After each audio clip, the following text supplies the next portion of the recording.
I want to point out to Jida and the window behind her, because everybody who has been in the West Bank knows that many windows in Palestinian homes in towns and in Hebron, right, are actually have these bars installed on them. And these bars are actually meant to try and minimize some of the damage that settlers make when they attack Palestinian homes. So it is kind of important to note that it's not just even in the fields, right? They come into towns, right? It is indicative. It is indicative, yeah. Yes, exactly. So I am located right now in the United States. And as we saw yesterday, the United States Congress celebrated and feted, welcomed in open arms, with open arms, Benjamin Netanyahu, again, for, I believe, the fourth time, and with very little pushback. It also illustrated why Palestine is not just a foreign policy issue, right? That maybe some voters can ignore. First of all, the fact that Congress invites somebody who is about to be to be the subject of arrest warrants, right? Quite imminently. Somebody who is sought for war crimes, a war criminal. I look forward to see, Assad or Putin also, feted like this in US Congress. This is not just a matter of foreign policy. What we're seeing is also a suppression of the First Amendment, of people who are going to the streets. Like we saw a lot of police violence yesterday in our streets. We see, of course, a lot of repression within academia. There is what one of my colleagues called the Palestine penalty, as in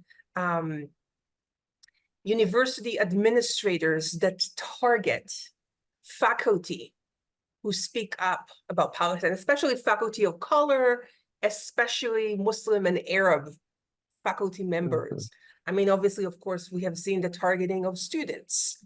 At Harvard, only yesterday, certain group of students received their diploma after the Harvard Corporation refused to give them their, diploma because of their Palestine solidarity activism on campus. We are seeing really, for the most part, incredibly slanted coverage of the genocide in Gaza. I mean, if you think about New York Times, if you think about using the passive voice to absurdity, trying to cover up for the actual agent, right? Who is doing all of the killing? We are seeing really this absolute disgusting indifference, ignoring the Palestinian journalists who have been killed, while, of course, colleagues in the US are expressing solidarity with the repression of journalists elsewhere, as they should, right? But it's especially glaring when you ignore your colleagues that are being killed because they are reporting from the ground. And so, of course, the issue of the fact that most Americans do not want, including Republicans, right, Republican voters, do not want the United States to keep sending arms to Israel, right?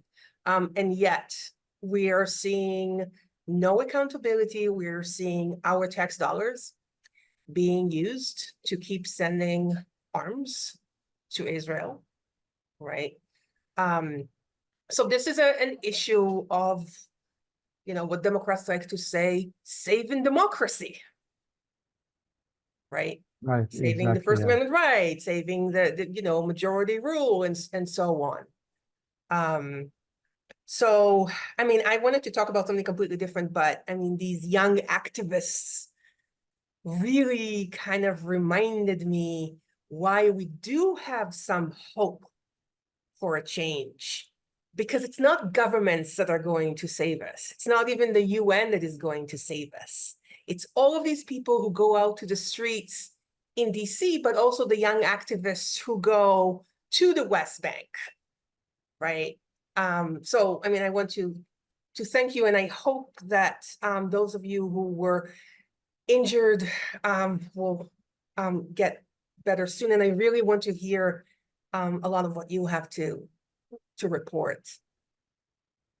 Thank you, Dr. Noah, for this comment. And Jeff, I have sorry, one question for you, one comment for you. Since you're American now, and talking about the reaction of Netanyahu's speech yesterday at the White House or at the Congress, do you think that still the American people, the mass man, really believes what's going on by the politicians, or still now he has his own ways to reach the nice information he wants to reach, and this only just for propaganda? Does this really affect the normal people in the United States? I mean, one of the issues is that, you know, the political system in the United States is actually not democratic, right? It's actually minority rule. So it's kind of hard to gauge from electoral politics, really, what Americans think. But we do see in the last 9-10 months now, kind of a surge, right, of people who have never spoken before on Palestine, Exactly. you know, speak up and say, no, this is not okay, right? I mean, yeah, sure, celebrities as well, which sometimes it's surprising, but I mean, everyday people, where I live in a community with people who most of them I don't know, and have nothing to do with Palestine, have nothing to do with the Middle East. And, you know, I walk around with like a kufiyah, or I say something and then somebody said, yes, what is this? Why is Israel killing Palestinians? This is not okay. Why are we paying them to do this? Why are we sending weapons? I mean, I can really see this kind of on the ground, but I don't know if electoral politics would actually reflect all Exactly. of That's